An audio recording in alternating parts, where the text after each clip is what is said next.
କେବେ ଭାବିଛନ୍ତି ଆମ ପୁରାଣରେ ଲେଖାଥିବା କାହାଣୀଗୁଡ଼ିକ ଯଦି ସତ ହୋଇଥାଏ?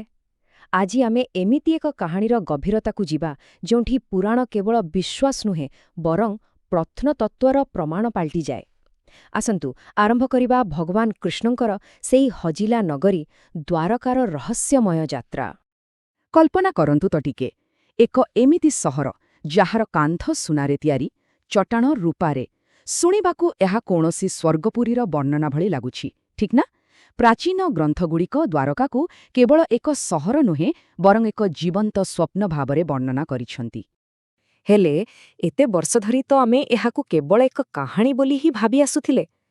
କିନ୍ତୁ ଯଦି ଏହି କିମ୍ବଦନ୍ତୀ ପଛରେ କିଛି ଐତିହାସିକ ସତ୍ୟତା ଲୁଚି ରହିଥାଏ, ଏହି ପ୍ରଶ୍ନ ହିଁ ଆମର ଆଜିର ଏହି ଅନୁସନ୍ଧାନର ମୂଳ। ତେବେ ଚାଲନ୍ତୁ ଏହି ରହସ୍ୟର ପର୍ଦ୍ଦା ଉଠାଇବା। ଆଉ ଏଥିପାଇଁ ଆମକୁ ପ୍ରଥମେ ସମୁଦ୍ରର ଗଭୀରତାକୁ ନୁହେଁ ବରଂ ପୁରାଣର ପୃଷ୍ଠା ଭିତରକୁ ଯିବାକୁ ପଡ଼ିବ। ଆସନ୍ତୁ ଜାଣିବା ଏହି ମହାନଗରୀର ଉତ୍ପତ୍ତି କେମିତି ହେଲା ଆଉ କାହିଁକି ଏହାର ଭାଗ୍ୟରେ ବିନାଶ ଲେଖାଥିଲା। କଥାଟା ଆରମ୍ଭ ହୁଏ ମଥୁରାରୁ।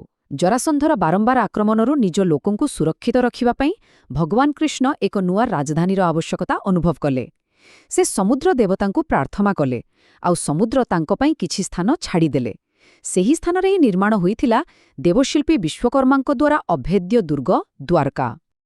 କିନ୍ତୁ କୁହାଯାଏ, ଯେତେ ବଡ଼ ସାମ୍ରାଜ୍ୟ ହେଉନା କାହିଁକି ତାର ପତନ ବି ନିଶ୍ଚିତା। ଆଉ ଦ୍ୱାରକା କ୍ଷେତ୍ରରେ ଏହାର କାରଣ ଥିଲା ଦୁଇଟି ଭୟଙ୍କର ଅଭିଶାପ। ଗୋଟିଏ ଥିଲା ମାତା ଗାନ୍ଧାରୀଙ୍କ କ୍ରୋଧର ଅଭିଶାପ, ଆଉ ଅନ୍ୟଟି ଥିଲା ଋଷିମାନଙ୍କ ପ୍ରତି କରାଯାଇଥିବା ଅପମାନର ପରିଣାମ। ଏହି ଦୁଇଟି ଘଟଣା ହିଁ ଯଦୁବଂଶର ସର୍ବନାଶର କାହାଣୀ ଲେଖିଦେଲା। ଆଉ ଶେଷରେ ସେଇଆ ହିଁ ହେଲା। ଯେଉଁ ସମୁଦ୍ର ଦେବତା ନିଜେ ସ୍ଥାନ ଦେଇଥିଲେ ଭଗବାନ କୃଷ୍ଣଙ୍କ ଦେହତ୍ୟାଗ ପରେ ସେ ହିଁ ସେହି ଦାନ ଫେରାଇ ନେଲେ। ଦେଖୁ ଦେଖୁ ସୁନାର ଦ୍ୱାରକା ସମୁଦ୍ରର ଅତଳ ଗର୍ଭରେ ଲୀନ ହୋଇଗଲା, ଆଉ ପଛରେ ରହିଗଲା କେବଳ ଏକ କିମ୍ବଦନ୍ତୀ। ଏତେ ଯାଏଁ ତ ଥିଲା ପୁରାଣର କଥା, କିନ୍ତୁ କାହାଣୀ ଏଇଠି ସରିନି, ବରଂ ଏଇଠୁ ହିଁ ଆରମ୍ଭ ହେଉଛି ଆମର ପ୍ରକୃତ ଖୋଜ, ଯାହା ପୁରାଣକୁ ଇତିହାସ ସହ ଯୋଡ଼ିବ। ହଜାର ହଜାର ବର୍ଷ ପରେ ଲୋକେ ତ ଦ୍ୱାରକାକୁ ଭୁଲି ଯାଇଥିଲେ, କିନ୍ତୁ ସମୁଦ୍ର ଭୁଲି ନଥିଲା। ଧୀରେ ଧୀରେ କିଛି ସଙ୍କେତ ମିଳିବାକୁ ଲାଗିଲା। କେତେବେଳେ ମାଛଧରାଳୀଙ୍କ ଜାଲରେ ଅଜବ ପଥର ଲାଗୁଥିଲା, ତ କେତେବେଳେ ପାଇଲଟମାନେ ଆକାଶରୁ ସମୁଦ୍ର ତଳେ କିଛି ସିଧା ରେଖା ଦେଖୁଥିଲେ। ଏହି ଛୋଟ ଛୋଟ ସୂତ୍ର ହିଁ ଏକ ବଡ଼ ରହସ୍ୟ ଉପରୁ ପର୍ଦ୍ଦା ହଟେଇବାର ସଙ୍କେତ ଦେଉଥିଲା। ଆଉ ଏହିସବୁ ଛୋଟ ଛୋଟ ସୂତ୍ରକୁ ଏକାଠି କରିବା ପାଇଁ ଆଗକୁ ଆସିଲେ ଜଣେ ବ୍ୟକ୍ତି, ଆମ କାହାଣୀର ପ୍ରକୃତ ନାୟକ ଡକ୍ଟର S.R. ରାଓ। ତାଙ୍କର ଦୃଷ୍ଟିକୋଣ ବହୁତ ସ୍ପଷ୍ଟ ଥିଲା। ପୁରାଣ କେବଳ କଳ୍ପନା ନୁହେଁ, ଏହା ହେଉଛି ସ୍ମୃତିରେ ରହିଯାଇଥିବା ଇତିହାସ। କିନ୍ତୁ ଜାଣିଛନ୍ତି, ଏତେ ବଡ଼ ଏକ ମିଶନ ପାଇଁ ତାଙ୍କ ପାଖରେ ପ୍ରଥମେ କେତେ ଟଙ୍କା ଥିଲା? ମାତ୍ର 800 ଟଙ୍କା। ଭାବିପାରୁଛନ୍ତି? କେବଳ ନିଜର ଦୃଢ଼ ଇଚ୍ଛାଶକ୍ତି ଆଉ ବିଶ୍ୱାସକୁ ପାଥେୟ କରି ସେ ଏହି ଅସମ୍ଭବ ମନେ ହେଉଥିବା ଯାତ୍ରାରେ ବାହାରି ପଡ଼ିଥିଲେ। ଡକ୍ଟର ରାଓ ତ ମୂଳଦୁଆ ପକାଇଦେଲେ, କିନ୍ତୁ ପ୍ରକୃତ ବ୍ରେକ୍ଥ୍ରୁ ଆସିଲା ଯେତେବେଳେ ଏହି ଖୋଜରେ ବିଜ୍ଞାନ ଏବଂ ଟେକ୍ନୋଲୋଜିର ପ୍ରବେଶ ହେଲା, ବିଶେଷ କରି ଏକବିଂଶ ଶତାବ୍ଦୀରେ। ଦେଖନ୍ତୁ ଫରକଟା କେତେ ବଡ଼ ଥିଲା। 1980 ଦଶକରେ ଡକ୍ଟର ରାଓଙ୍କ ଟିମ୍ ଗୋଟିଏ ପ୍ରକାର ଅନ୍ଧାରରେ ବାଡ଼ି ବୁଲେଇବା ଭଳି କାମ କରୁଥିଲେ। ବୁଡ଼ାଳି ଯେତିକି ଦେଖିପାରିବେ ବାସ୍ ସେତିକି। କିନ୍ତୁ 2000 ଦଶକରେ ସ୍ଥିତି ପୂରା ବଦଳିଗଲା। ଏବେ ଆମ ପାଖରେ ଥିଲା ଆଡଭାନ୍ସଡ୍ ସୋନାର, ଯାହା ସମୁଦ୍ର ତଳର ଏକ ପ୍ରକାର ଏକ୍ସରେ କରିପାରୁଥିଲା। ଆଉ ସେହି ସୋନାର ଯେଉଁ ଚିତ୍ର ଦେଖାଇଲା ତାହା ସମସ୍ତଙ୍କୁ ଚକିତ କରିଦେଲା। ଏଗୁଡ଼ିକୁ କୌଣସି ପ୍ରାକୃତିକ ପଥର ନଥିଲା, ବରଂ ଗୋଟିଏ ସୁପରିକଳ୍ପିତ ସହରର ପୂରା ନକ୍ସା ଥିଲା। ଲମ୍ବା ଲମ୍ବା କାନ୍ଥ, ସିଧା ରାସ୍ତା, ବଡ଼ ବଡ଼ ସ୍ତମ୍ଭ, ଏପରିକି ଏକ ବନ୍ଦରର ସ୍ପଷ୍ଟ ପ୍ରମାଣ ମିଳିଲା। କିମ୍ବଦନ୍ତୀ ଏବେ ବାସ୍ତବତା ପାଲଟୁଥିଲା। କିନ୍ତୁ ସବୁଠାରୁ ବଡ଼ ଆଶ୍ଚର୍ଯ୍ୟ ଏବେ ବି ବାକି ଥିଲା।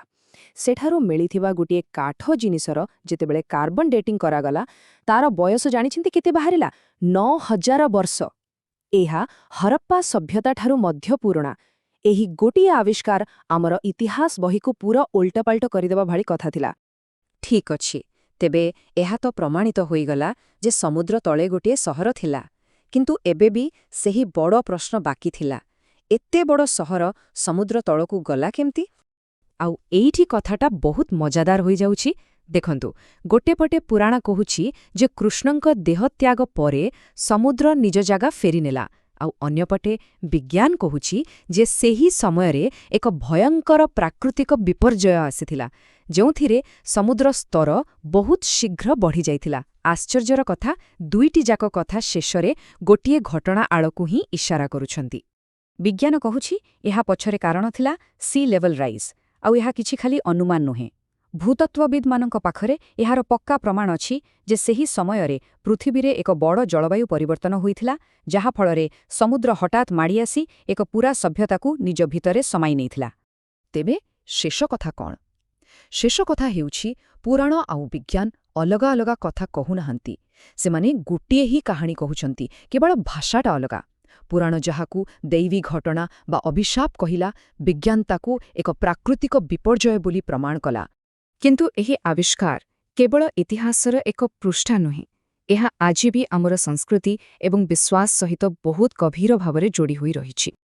ଆଉ ଏହାର ସବୁଠୁ ବଡ଼ ଉଦାହରଣ ଆମେ ନିକଟରେ ଦେଖିବାକୁ ପାଇଲେ, ଯେତେବେଳେ ପ୍ରଧାନମନ୍ତ୍ରୀ ନରେନ୍ଦ୍ର ମୋଦି ନିଜେ ସମୁଦ୍ର ତଳକୁ ଯାଇ ସେହି ପବିତ୍ର ସ୍ଥାନରେ ପୂଜା କଲେ।